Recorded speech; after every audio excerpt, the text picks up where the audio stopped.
Basic movement number 1. The girls and boys form a fist in both hands, with elbows and arms close to waist level, flapping arms like wings. Basic footwork movement number 1. For girl, walk towards the dancing area. For boy, skip hop towards the dancing area.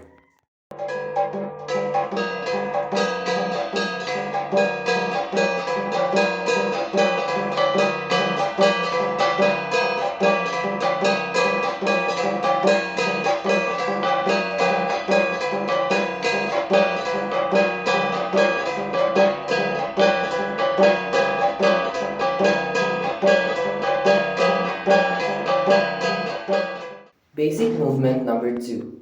For girl, the left hand is stretched towards the center. Right arm top to sides, waist level, fingers stretched, palm facing outward. Basic footwork movement number 2. For girl and boy, the left foot is lifted 5 inches above the ground and does a pumping movement for 2 counts, then is set down with the right foot following and knees are bent up and down for 2 or 3 counts.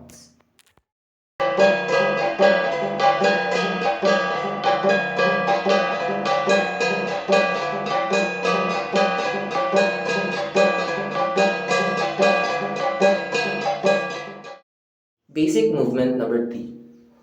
For girl and boy, left hand is still towards the center. The right hand is lifted at the same level as the left hand. Sweeps from left to right until both arms are fully extended from both sides with palms downwards and fingers pointing upward. Like seesaw, movement of the extended left and right arms. The left arm is lowered first, still extended towards the ground at the count of 4, 1, 2, 3, 4, while the right arm is raised up.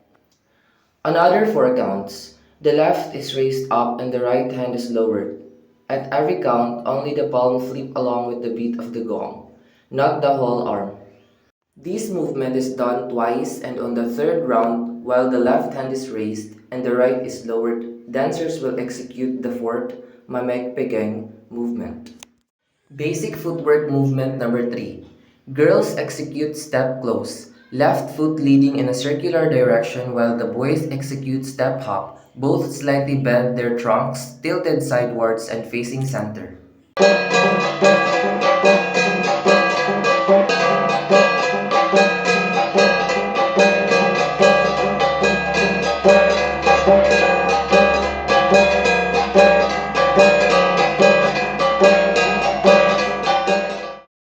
Basic arm movement number 4.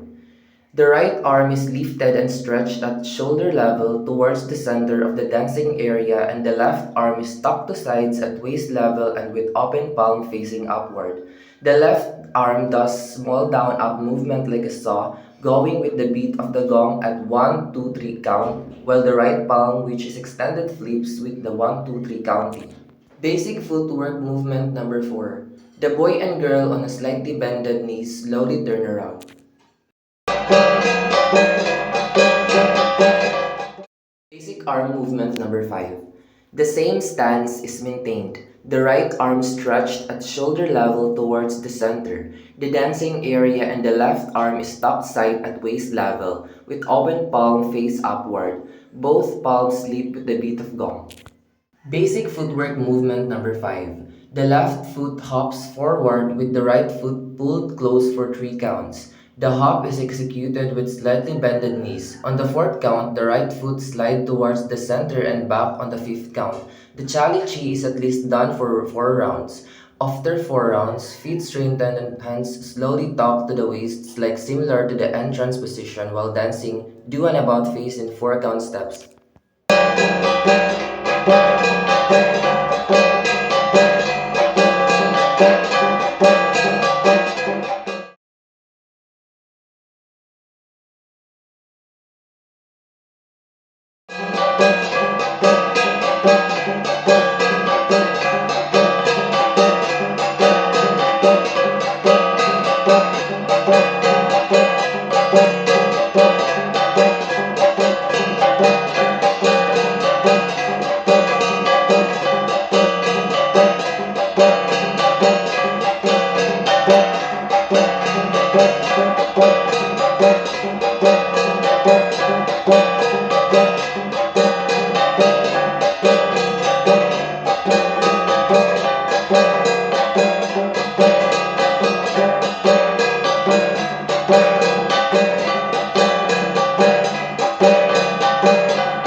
Pagka